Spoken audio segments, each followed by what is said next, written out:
guys. I don't know how to tell you this, but at one point in time, I was an airsoft noob. What's up, guys? So the other day I wake up to a really fun email from my buddy Larry. Now Larry has been playing airsoft forever like me. We started out in Kansas City, and like me, Larry's moved halfway across the country. I'm no longer in Kansas City, but we didn't talk to each other for like 10 years. I saw him like 2 years ago at SHOT Show, which was really cool, so we kind of re-clicked, exchanged contacts, and I wake up to this email. It's titled Old School Airsoft. And he says, Nigel, I was going through some very old airsoft photos and found a photo of you from an MWRAA, so it was Midwest Regional Airsoft Association, old group that used to put on events and scenarios and things. An old game in 2002, not the best photo, but proof you're one of the veterans. Nice, thanks Larry. Super fun to go back and see photos of yourself from way back in the day. And this being a picture from 2002, it actually was taken, the picture was taken with a potato, so there's not a lot of resolution to it, but the cool thing about this picture, a couple cool things, is number one, it shows my old Tokyo Marui, AK-47 Marui. This thing's still rocking and rolling. This is the gun that's in the picture, so that's really neat to know that this gun's still kicking, and I've held on to it for, I mean, I guess 15 years now at least. The other big thing I took away from this is checking out my loadout. Let's go over that real quick, man, because I was styling. I got like a long sleeve green, like a forest green t-shirt, not olive drab, but like a forest green t-shirt from Walmart on, tiger stripe pants. Shut the f up, man. Hey, let me call you right back, dude. All right, that was Eric Coward, everybody. Eric Coward.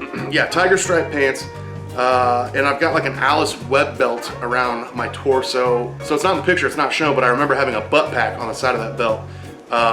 It was like a catch-all, man. I had maybe a Springer pistol in there, maybe some extra BB, some snacks, whatever, water. No backpack, no headgear, no hand gear. And then I think those were like some old ʟᴜ style goggles on my head. Actual, not style, but they were ʟɪ. There was no knockoffs back then. It's 2002, man. All right, things were pure. Everyone starts somewhere, man. You know, I was a straight scrubbing for sure. It takes me back down memory lane. But the thing is it got me thinking, man. Airsoft back then to me was so much fun. Everything was new. You know, the whole world of airsoft was out in front of me, and it was awesome. Not to say it's not awesome now, but it was just so much. It seems like so much more pure out back then, and I don't think it's really like watered down with nostalgia or anything. I don't think I'm just thinking it was cooler back then because it was new to me. I feel like there was no sidetracks back then. You know what I mean? It was just pure. It was just airsoft. This is before action cams, before GoPros. You know what I mean? There was no YouTube channels. There was no sponsorships. There was no airsoft celebrities. Everyone was out there just playing. It was pure, and that's what I mean by it. And it was a lot of fun, man.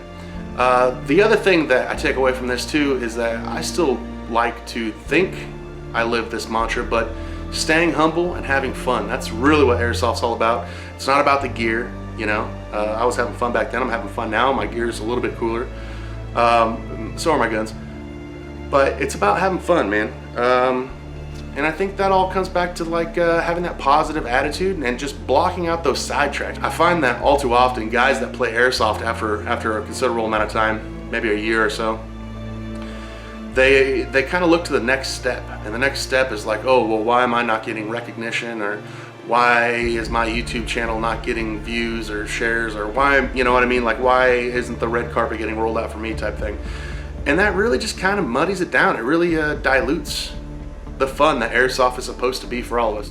So that's it, man. You know, I think the message to take away from all this, if I'm trying to make a point, is to stay humble, have fun, stay positive, keep a positive attitude, and you reap what you sow. Yeah. I mean, what do you think the biggest turnoff to airsofters is? All the griping. But I mean, what's the griping about though? Dude, there's just so many though. So many people have so many different gripes, but it's mainly all the people that just really throw fits all the time. Like, oh, you're not calling that, or that's hitting you, or that, and then everybody thinking they have something to prove when they go somewhere. So do you think we could sum it up by saying bad attitudes? Yeah, oh, for sure. Bad attitudes. Anyways, all right, talk to you later. Love you, bye. Later, dude.